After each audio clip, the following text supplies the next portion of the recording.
Now, a U.S. trade official is calling out Alberta's electrical grid operator. Trade Representative Jamieson Greer says the Alberta electricity system operator does not give Montana's energy producers fair access to the provincial grid. This comes as Congress is reviewing the Canada-U.S.-Mexico agreement on free trade and laying out some new conditions for Canada. Now, Greer says that includes Alberta revisiting, and I'm quoting here, its unfair treatment of electrical power distribution providers in Montana, unquote. Now, for his take on this, we are joined by Ian Nieboer. He is the Managing Director and Head of Energy Transition Research with Enverus Intelligence Research. He joins us now to break down what's really going on. What do you make of this assertion that Alberta treats Montana electricity providers unfairly? I think it's fascinating, and it really reflects a number of different changing dynamics in the market. I think a couple of them stand out. The first one is the growing role that renewables have in both the Montana market as well as the Alberta market, and then the consequence that these system operators like the AESO here in Alberta having to try and respond and react to that to ensure that they can provide reliability and stability to the grid and to the stakeholders like us that consume power there. So that conflict is leading to, I think, some of these assertions of unfair trade practices. Right. Now, the minister, the Alberta minister, Neudorf, said we don't treat Montana producers any differently than we do domestic producers. Yeah, and I think there's all this argument comes down to sort of the technical details and how you might perceive the outcomes. Functionally, Alberta is an energy island, so we have to kind of operate our energy system in isolation and in an independent state. There are connections to places like Montana. In doing that, though, to provide the security and reliability we need, there's choices and trade-offs that have to be made, and it happens that the rules that are being put in place and that are in place happen to make imports, specifically from Montana in this case, perhaps the first ones to be cut off, or one of the resources that is most flexible around that, and that can be seen as a trade barrier and largely to the detriment of Montana producers. So, okay, say some more about these sort of tough choices to make. Like, what are the drawbacks or the considerations of Alberta welcoming or reducing energy intake from Montana? Yeah, so there's a couple components of it. We have reduce the amount of coal capacity to effectively zero in the province here. So these sort of physical spinning resources that provide a lot of the stability to the grid are fewer. We have a large growth of renewables in the southern part of the province and in Montana, and at times we have too much of that. And so when you have excess generation capacity, there needs to be some sort of curtailment there.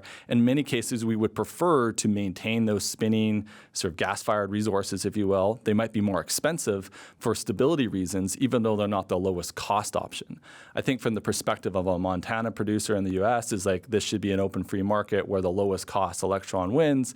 I think from a system operator standpoint, it's not just lowest cost, it's also security and reliability of the grid. And so when you have that different rubric for making your choices, you may choose more expensive domestic resources over what you're finding from Montana. Yeah.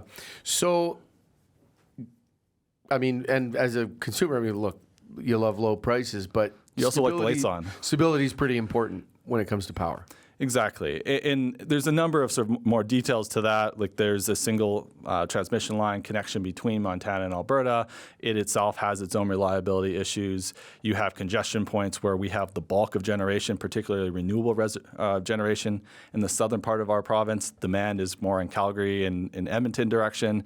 And so you have congestion or sort of excess supply at the bottom to the south, which Montana is even further south of that, trying to get north. And so you get these sort of cascading dynamics of depressed prices, congestion, and sort of the most volatile resources, namely renewables, all in the same place. And so Montana's getting wrapped up in this problem that Alberta has, and the rules that are trying to solve for that, which Neudorf is hinting at, don't discriminate against the physical location. It's more the generation type is being affected, and it just so happens that Montana, on the other end of a transmission line, is also very much exposed to those. Right. Okay. Now, everything you said, very interesting. Put that in the broader context of this trade relationship that is currently pretty fraught and under some negotiation and constant consideration. Like, How do you see that? This as a sort of chip in this bigger deal? Yeah, I think it is a good chip in that sense. Like there's certainly some asymmetry of treatment across the border. There's good reasons from both sides to have the complaints and the positions there. Okay. But across the multitude of issues that are part of this trade negotiation, this is one of them. And I would imagine there's going to be a number of trade-offs and compromises there. How this one gets resolved in concert with the whole, it will be interesting to see. Obviously, the province will have a lot to say with that. So it's a complicated but useful chip in part of a bigger conversation. Yeah. So, okay, I mean, and maybe it's in the context of the trade relationship, but also in the evolution of energy production and power production and power distribution. What do you expect to see from the Alberta-Montana relationship? Yeah, I think there's two things. I think just going back to what has changed, because we've shifted not just in Alberta, but also in Montana and the U.S. and broadly to more renewables in the grid, you have this severing of products where it's not just energy that's being delivered that's by definition reliable because you can dispatch it, coal, gas, hydro, et cetera. And so you now need to have attributes that can both provide the energy component of it and the reliability component of it. And so I think that interplay will continue. Montana continues to build wind resources rapidly. Alberta, I believe, will continue to do that as well. So I think the ongoing story will be the resolution is probably some third way where we have a stronger interconnection, maybe a shift in some of that market dynamic that will allow us to take advantage of that interconnection because it is part of what provides strength. The bigger grids also have some strength as well. But being cross-border, it's a little bit more complicated than if you were all within the same country and under the same sort of regulatory regime.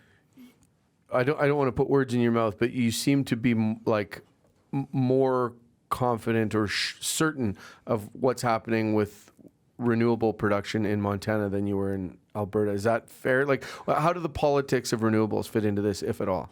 Yeah, I just think that again, not to go too far down the rabbit hole, but there's a lot of funding sources to continue to build renewables in the United States. A lot of it's through PPA structures, so you might be funding Montana renewable development due to California offtake. And there may not be a physical connection or maybe complicated to get the electrons there, but financially you can make that work. And so there's still a strong economic incentive to continue to build those resources.